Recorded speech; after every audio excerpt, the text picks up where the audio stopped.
سلام رفقا، من مهدی هستم از پیج ماینکرافت فارسی. توی این قسمت هم قراره یک خونه جدید رو بسازیم. حالا از همه یاد نره که این ویدیو رو لایک بکنی و نظرت رو کامنت بکنی. اگه از اکسپلور این ویدیو رو میبینی حتما پیج من رو فالو بکن که قراره کلی ساخت و ساز خفن بذارم. برای ساخت به این وسایل نیاز داریم. خب اول کار یک محیط رو مشخص میکنید.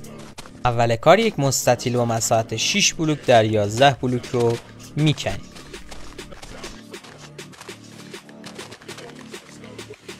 بعد کفش رو با 2 رنگ بلوک چوب شطرنجی میپوشونیم.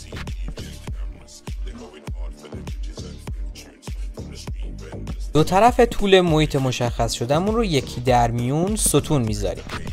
2 تا ستون اول رو با ارتفاع 5 بلوک، 2 تا ستون دوم را با ارتفاع 4 بلوک و 2 تا ستون آخر را هم با ارتفاع 3 بلوک بالا میاریم. بعد با تنه درخت پوست کنده با ارتفاع یکی بیشتر از ستون ها پشتشون رو میپوشونیم. این طرف هم همین کار رو انجام میدیم.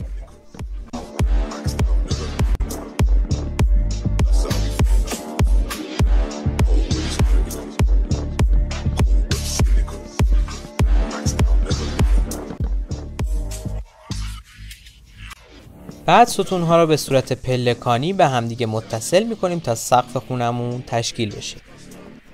بعد از اون تنه‌ها رو به همدیگه به این صورت وصل می‌کنیم.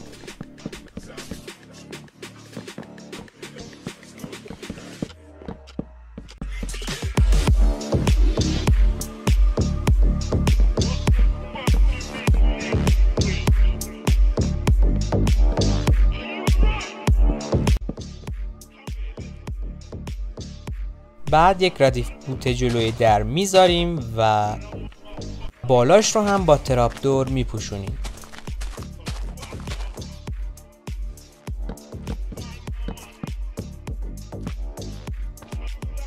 و بعد نوبت پنجره میرسه که داخل شیارها رو با یک بلوک میبندیم و بالاش رو گلس میذاریم.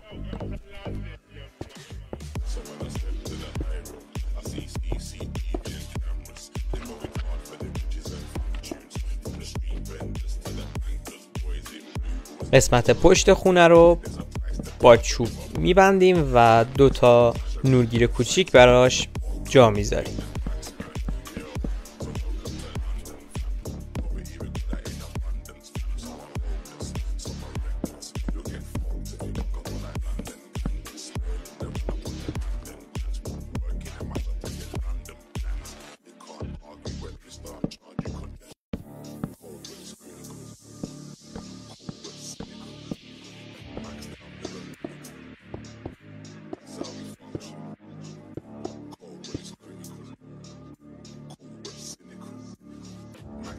بله این هم استیو دستیار بنده است که همینجوری دور خودش داره تاب می‌خوره. خب حالا وسایلی رو که نیاز داریم داخل خونه میچینیم. سعی کنید الکی فضا رو شلوغ نکنید و وسایلی که واقعا بهشون احتیاج دارید رو بچینید. برای خونه‌های بزرگ تا میتونید باید داخلش وسیله بذارید که بزرگیش به چشم نیاد و قشنگ باشه. ولی خونه‌های متوسط یا کوچیک رو فقط وسایل ضروری داخل اون باید قرار بدید.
ساخت این خونه هم به پایان رسید. مرسی که تا آخر این ویدیو رو دیدید.